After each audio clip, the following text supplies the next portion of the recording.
Okay, so as you obviously know from the title of this video, we're gonna be talking about drinking, socializing, and how to deal with hangovers. And these are actually topics that I find that a lot of fitness and health professionals kind of just avoid and pretend that it's something that if you're really healthy, you're not gonna do. But I wanna take a more realistic approach. So I'm not assuming that every single person in the Fit Girl Gang drinks. I know that obviously some of you guys do and some of you don't, but I just wanna make sure that you guys have this here as a resource to help you if and when you do decide to drink and go out, because that's a part of life. And I'm not the one to say don't go out and enjoy your life. That would be so hypocritical. I definitely do occasionally go out and have a few drinks, and there's nothing wrong with that. But I just want to make sure that when you guys do, it minimizes the impact on how you feel overall and any sort of impact on all the work that you've been putting in as much as possible. So the first thing that we're going to be talking about is drinking. So although we'll be having a full macronutrient breakdown in the next block, I do want to explain that the reason drinking has such a negative connotation, other than irresponsibility and all of those factors, is because the calories that you consume from alcohol are the only calories that you are ever going to consume that don't have some sort of macronutrient value. So what that means is calories from alcohol are like putting gas into a tank, but your car won't move anywhere. You're taking in calories, but you're not getting any energy output. All of the other food that you consume constantly in your day-to-day life, anything that you eat has some combination of the macronutrients, so proteins, carbs, and fats. Alcohol is the only thing that you're ever going to consume that doesn't have any of those. So yes, alcohol is empty calories. That's exactly what it means. But alcohol doesn't need to be as bad as maybe it has been for you in the past, or as it's often assumed to be if you make smart choices while you drink. So the first thing is that we're going to talk about is hard liquor. So when you're choosing hard liquor in and of itself, plain, doesn't actually have any sugar in it, and it is high calorie, but as long as you're watching the amount that you're consuming, it's not really too high. So 1.5 ounces, which is one serving of vodka, gin, tequila, rum, and whiskey, all falls under 100 calories and has no sugar in it. But that's plain. That's without anything added to it, any syrups, any mixes, any kind of fancy chase that you want. The problem is two things. One, over-consuming that plain alcohol, or what you're mixing in with your liquor, right? So we want to make sure that you're minimizing the amount of excess calories and sugar that's taken in while you're making your drinks. When you are ordering and you're going out for a night, if you have something in mind that you are really excited about and maybe you want to try some fancy drink off the menu, for me, my go-to is a whiskey sour. Like, there's no drink that I enjoy more than a whiskey sour. I would highly recommend ordering just one of those drinks that you're really gonna love. Maybe that's trying something new, or maybe it's getting an old favorite. But the specialty cocktail list is always gonna be full of simple syrups. And I'm sure you've seen that word before. It basically just means boiled down sugar that's been liquefied with water. So that gets added to the majority of specialty cocktails, and that's why they're so high in sugar and so high in calories, and like are just so much worse than having the liquor itself. So typically I recommend have one drink that you're really gonna enjoy, or if you don't even feel that you need that, make super smart choices the whole night while you're drinking. Whether that's one drink, whether that's 3 drinks, whatever you're choosing to have. When you're mixing, the best thing you can do is mix with soda or mix with water. And I know that sounds boring, and I know that that's not exciting, but those are your best options that are gonna be sugar-free, calorie-free, and also what's nice about them too is they're not sugary sweet as much, so you're not gonna be chugging back your drinks quite as fast. You also can go to diet drinks when you're drinking, and typically I don't recommend having diet pop on a regular basis, but drinking obviously isn't something that you're doing every single day. So if it isn't an occasional thing, if you're saving the sugar and you're saving the calories by going with a diet drink, that is a good option too. You also can flavor your drink, so you can be creative here, and you can even get bartenders to be creative. Going back to eating out and that last video, as long as you're nice, there's not much that you have to feel bad about asking for. Mix your drinks with mint. Use a ton of lemon, a ton of fresh lime, not bar lime that's packed with sugar, berries.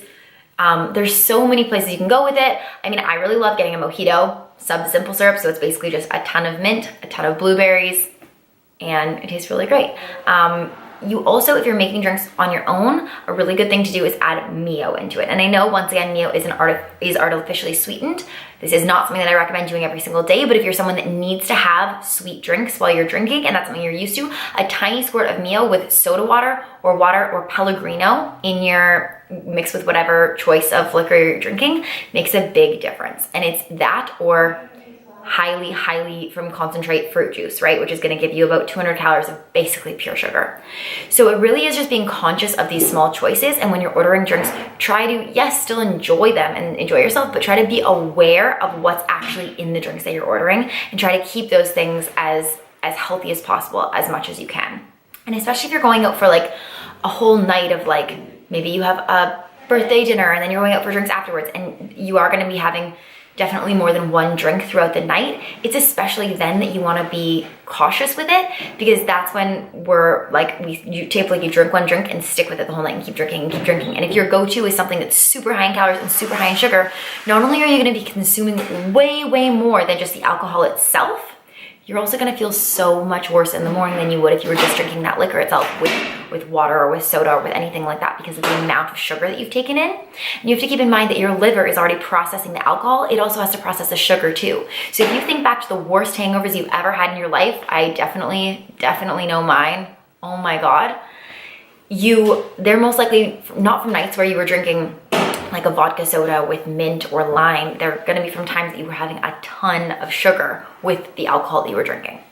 So the next thing we're gonna talk about is beer. So I'll be totally straightforward with you guys. Beer is not my preference. So I did look up the best choice of low carb and low cal beers for you because I wanna give you a lot of options. There's more than just these, but these seem to be the most agreed upon lowest carb, lowest calorie beers.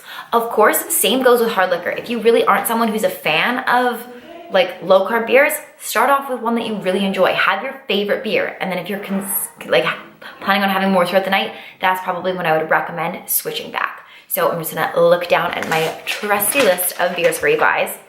So the top ones that are recommended are all under 100 calories. Some go as low as 55 calories, and all of them have under 4 grams of carbohydrates. So that's in comparison to an average beer, which has about 150 calories and about 11 grams of carbs. So you are doing significantly less when you're opting for that low carb beer. So the best ones that have been recommended are Bud Select 55, Miller 64, Beck's Light, Michelob Ultra, and Miller Lite. One tip that I'm gonna say here, and I hate this because I actually love cider, is other than one cider, if you love it so much and really just wanna enjoy that taste, try not to drink cider throughout a night. It's so filled with sugar and it has the carbohydrates that would already be in beer, so it's kind of just like a double whammy. And once again, with the hangover thing, you're just gonna feel brutal the next day.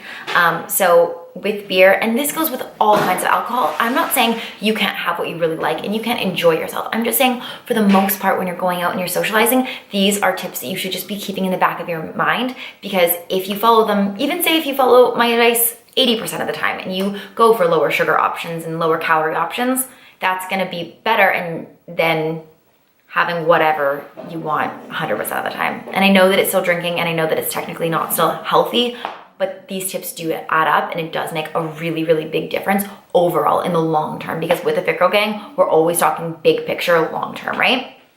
So the next thing is wine. So I personally am a red wine drinker. I absolutely love a glass of red wine.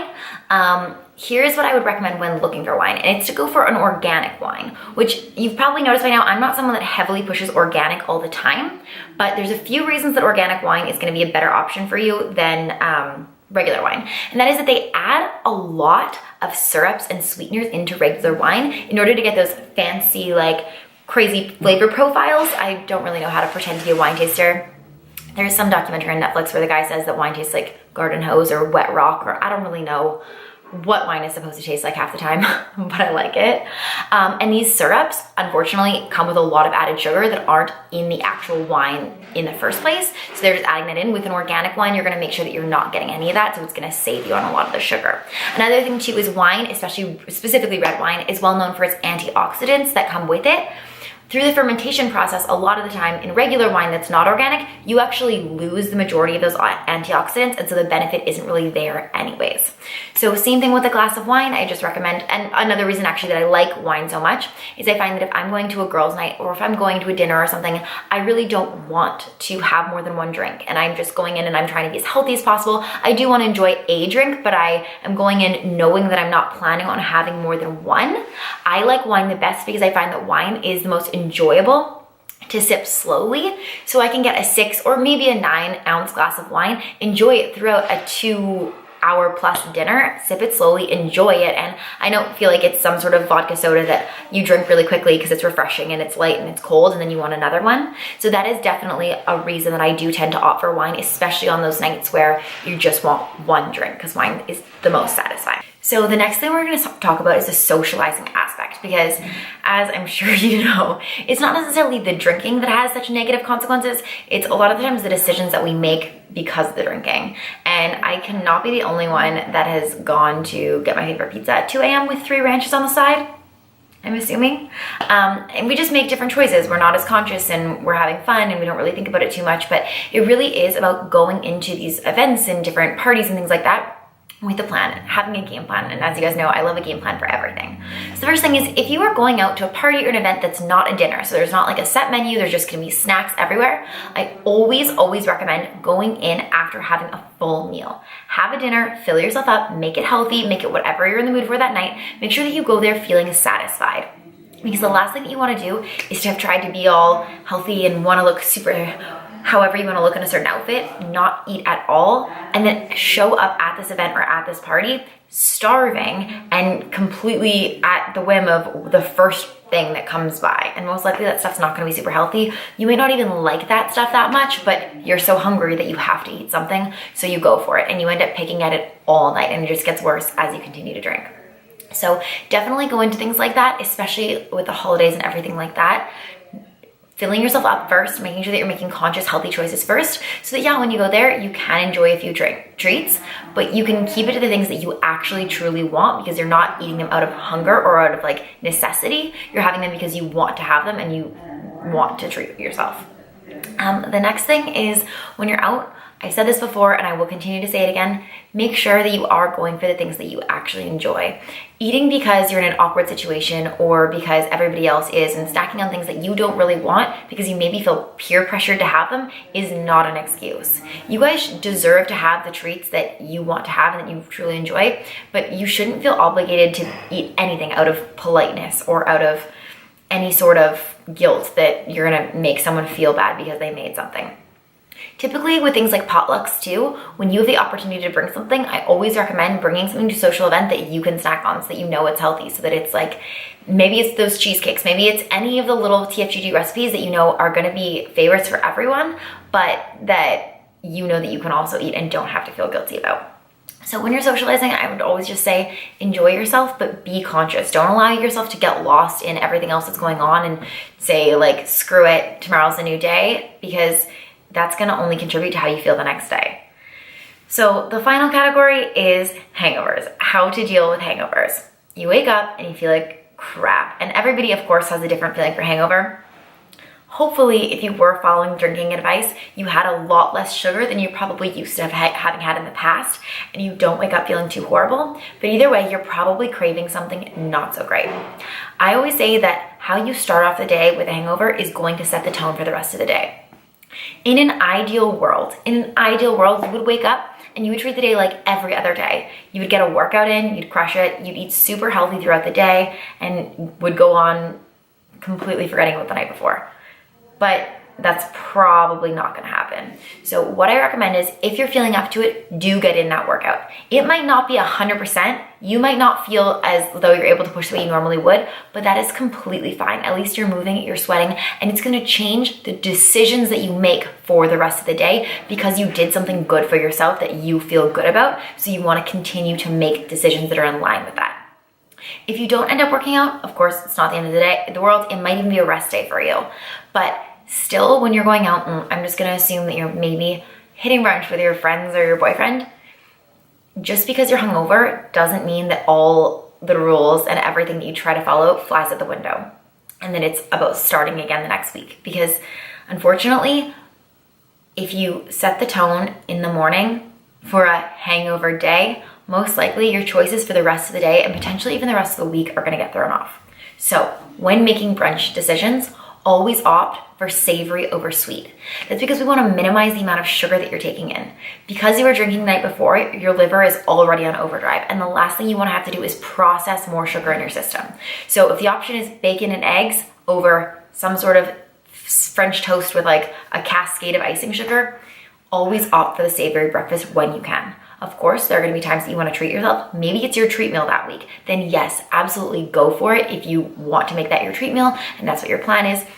But in general, if you're trying to decide what the healthier option is and still satisfy that hangover brunch craving, always, always, always go for savory over sweet. Try to still think about protein if you can. Get eggs, get any sort of side bacon or options that you have for protein in there. Get vegetables. I mean, you wanna gauge this on still trying to follow those same general guidelines that you would in the rest of your life, but keeping in mind that yes, you do wanna satisfy that hangover craving. Drink a ton of fluids that day. I know that when you're hungover, the last thing sometimes that you wanna do is drink water. It's so counterintuitive though, because that's exactly what you need to flush those toxins out of your body. The first thing that you should do when you wake up in the morning, if you're not feeling so great, is chug a ton of water. Throw some lemon in it, have some green tea, do whatever you can to begin to flush all of those toxins out of your body. Now, I wanna talk to you guys a little bit about making sure that you're not punishing yourself for enjoying yourself. And we've talked about this. This is one of the block 2 goals, as you guys know, because you've already watched our video on our habits this week. But I never want a night out or even a hangover brunch or anything like this to throw you into a spiral of, I have to make up for it now. And I have to now go and not eat for an extended period of time or punish myself with extra exercise or do anything crazy that's actually not good for you to make up for something that you feel bad about, which is why we go back to that. You are allowed to enjoy your life. It's just all of these small, healthy choices that you can make that will add up and will mean that like you are doing better and you do deserve to enjoy yourself. And you guys, it's not the end of the world. Maybe you don't make the best drink choices. Maybe you do get a few like sugary drinks when you weren't planning on it. And maybe you do have a very sugar-laden pancake stack for breakfast. It's still not the end of the world. It doesn't mean writing off that rest of that whole day. It doesn't mean writing off the rest of the week. And it doesn't mean beating yourself up mentally, okay? I'm just giving you this information so that you're able to incorporate it, to use the tips as best as you can, and to really try to be conscious of the choices that you're making when you're sober and when you're drinking. So I really, truly hope that this was helpful. And I just want to remind you guys that I am in no way advocating living a life where you are drinking quite frequently. My best advice would be never exceed a night of more than one drink, more than once a week. I just don't think that that's necessary. And when you're working so hard in terms of your fitness and in terms of those like health and diet decisions that you guys are making day to day, and I know you're becoming so conscious of, I really don't want you to be throwing that out the window by drinking constantly and making those unhealthy choices, because it's so hard for your body to recover from. So anyways, I hope that this stuff is helpful for you guys, and I will see you in the next video.